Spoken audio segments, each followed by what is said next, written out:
Hello everybody. It's one of my nephew's 16th birthday. My other nephew, who I have here on FaceTime, we are baking together cupcakes for this birthday party tomorrow. So it's going to be a socially distant birthday party, but of course you need chocolate cake. And this kid is crazy about peanut butter and chocolate, as am I. Chocolate peanut butter is your thing too? Yeah. So we all love the chocolate and peanut butter. We've already made our chocolate cupcakes. We are now going to make the peanut butter icing. Let's get started.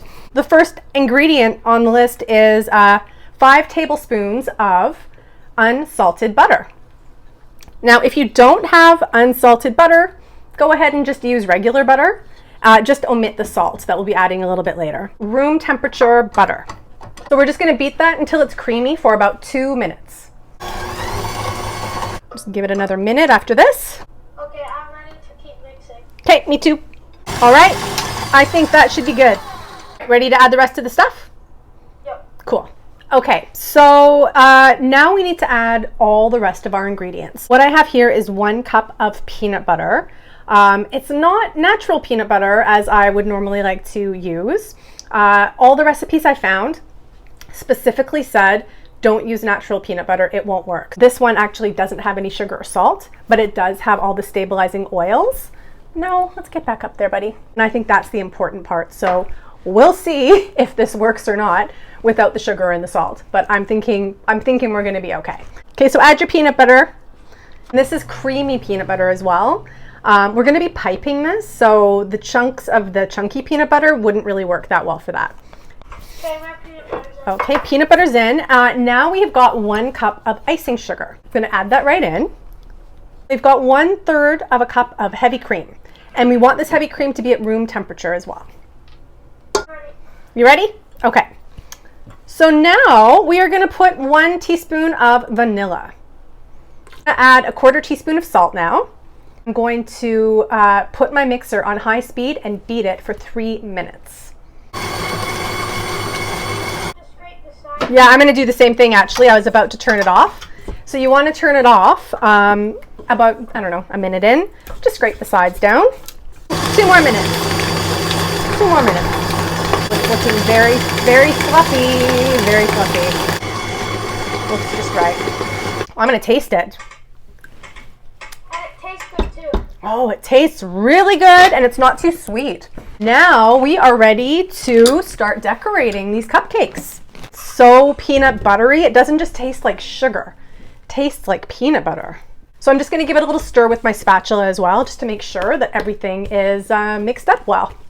I did just get some lovely new piping bags, but one of my favorite piping bags is the icing sugar bag. It's a really wonderful thick plastic. So when I wind up having an empty sugar bag, I just use it. All right. I am done. I'll just wait for my nephew to catch up and then we'll get piping. Full disclosure, we forgot to put baking soda in the cupcakes. So these did not rise as much as they should have. I ate one, they still taste fantastic. They're just a bit more like a fudgy brownie.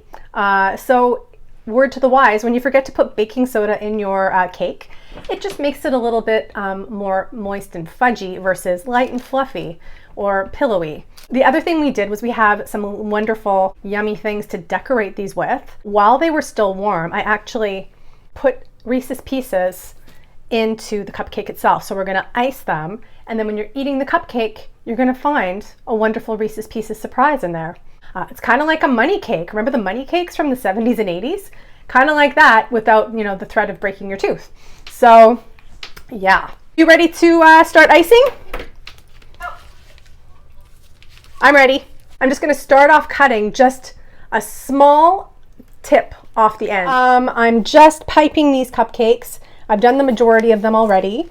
So I'm doing everything from a swirl from the outside into the center, and I'm doing some where, like this one here, where it's just little peaks. Oh, that's really cute. That looks awesome.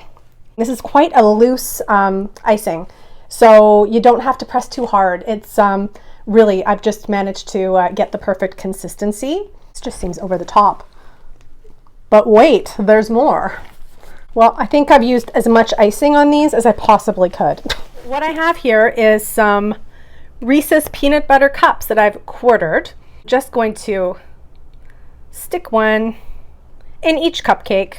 I have some peanut butter M&Ms, Reese's Pieces. You don't have to totally supercharge candy coat each and every one of these. Really, I think they look best when they're just kept a little bit simple. What a treat it was to FaceTime bake with my nephew again.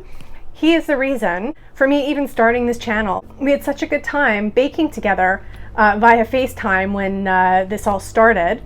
And it really sort of sparked an idea of like how amazing it is to be able to bake with other people, whether it's in person or whether it's via FaceTime. He's 12. He's a great baker. He invents his own recipes. It's just a really special thing that we share. And I'm just so happy that even though we can't be in person doing fun things, at least we can virtually do it. I'm gonna say, I think these look pretty awesome. They sure are decadent. Thankfully there's only 12. So, well, there's actually 11 because I ate one before I even iced them. I've got candy left over. It's never good. So if you want to try this recipe for yourself, head on over to the website, bakewithmetv.com. The chocolate cupcake recipe is posted there already under the ultimate chocolate cupcake. I'm going to post the peanut butter icing recipe as well, and I'll link the two so that if you want to do both, you can bake the cupcakes and then we'll link to the icing recipe. If you like what I'm doing here, why not subscribe to my YouTube channel? Then you'll be notified every time something new appears. Happy baking, everyone, and have a wonderful day. Cheers.